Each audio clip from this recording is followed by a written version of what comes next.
And would you say the timeline has changed because I always find the recruitment process in Australia seems very long-winded.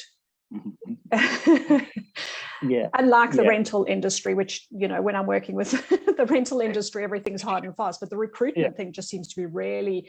Have you found any difference in that? And what are the sort of current timelines for getting jobs in Australia at the moment?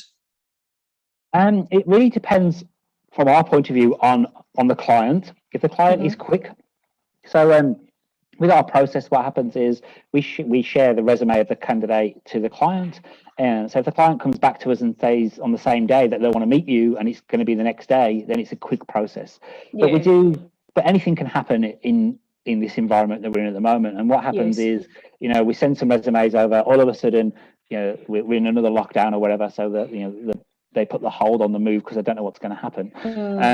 So on average, through our process, I'd say 80% of the time, because our clients are using someone like us and not doing it themselves, we're organised and we can move people through the process. So on average, 80% of the time, I'd say it takes around 3 to 6 weeks for us to go from advertising the job to placing somebody and that person starting. That will also depend on the person's notice period. If they've got to give 4 weeks notice, obviously it's going to extend it. So it's about 4 to 6 weeks.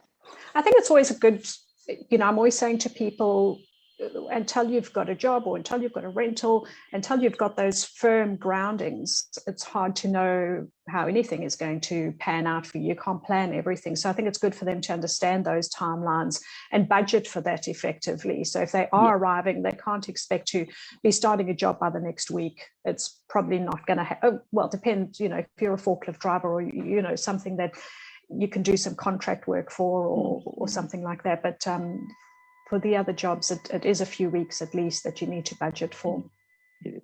Yeah, probably longer. 2 to 3 months, I'd be saying that you need to have, just in case.